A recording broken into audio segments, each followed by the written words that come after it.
Numbers 11. Now when the people complained, it displeased the Lord, for the Lord heard it, and his anger was aroused.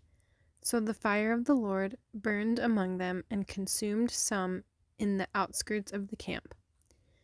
Then the people cried out to Moses, and when Moses prayed to the Lord, the fire was quenched. So he called the name of the place Taberah, because the fire of the Lord had burned among them. Now the mixed multitude who were among them yielded to intense craving. So the children of Israel also wept again and said, "Who will give us meat to eat? We remember the fish which we ate freely in Egypt, the cucumbers, the melons, the leeks, the onions, and the garlic. But now our whole being is dried up. There is nothing at all except this manna before our eyes." Now the manna was like, and its color like the color of bdellium. The people went about and gathered it, ground it on millstones, or beat it in the mortar, cooked it in pans, and made cakes of it. And its taste was like the taste of pastry prepared with oil. And when the dew fell on the camp in the night, the manna fell on it. Then Moses heard the people weeping throughout their families, everyone at the door of his tent, and the anger of the Lord was greatly aroused. Moses also was displeased. So Moses said to the Lord, "Why have you afflicted your servant? And why have I not found favor in your sight, that you have laid the burden of all these people on me? Did I conceive all these people? Did I beget them, that you should say to me, 'Carry them in your bosom as a guardian carries a nursing child, to the land which you swore to their fathers'? Where am I to get meat to give to all these people? For they weep all over me, saying, 'Give us meat, that we may eat.'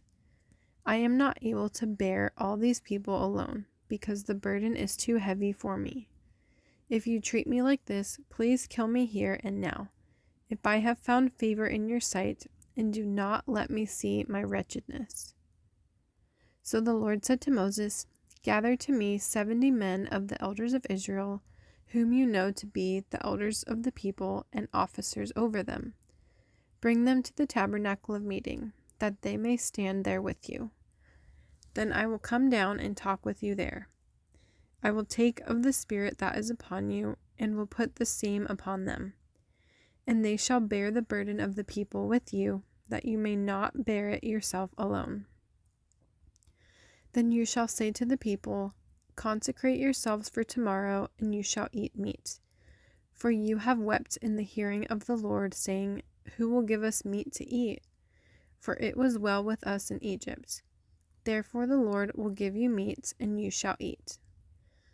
You shall eat, not 1 day, nor 2 days, nor 5 days, nor 10 days, nor 20 days, but for a whole month, until it comes out of your nostrils and becomes loathsome to you, because you have despised the Lord who is among you, and have wept before him, saying, Why did we ever come up out of Egypt?'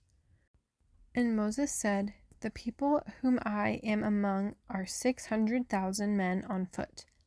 Yet you have said, I will give them meat, that they may eat for a whole month.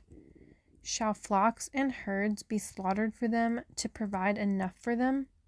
Or shall all the fish of the sea be gathered together for them to provide enough for them?" And the Lord said to Moses, "Has the Lord's arm been shortened? Now you shall see whether what I say will happen to you or not." So Moses went out and told the people the words of the Lord, and he gathered the 70 men of the elders of the people and placed them around the tabernacle. Then the Lord came down in the cloud and spoke to him, and took of the Spirit that was upon him, and placed the same upon the 70 elders.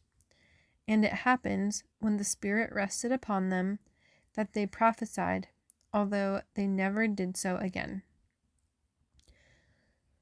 But 2 men had remained in the camp. The name of one was Eldad, and the name of the other Medad, and the Spirit rested upon them. Now they were among those listed but who had not gone out to the tabernacle, yet they prophesied in the camp. And a young man ran and told Moses and said, Eldad and Medad are prophesying in the camp. So Joshua the son of Nun, Moses' assistant, one of his choice men, answered and said, Moses, my lord, forbid them. Then Moses said to him, Are you zealous for my sake? Oh, that all the Lord's people were prophets, and that the Lord would put his spirit upon them. And Moses returned to the camp, both he and the elders of Israel.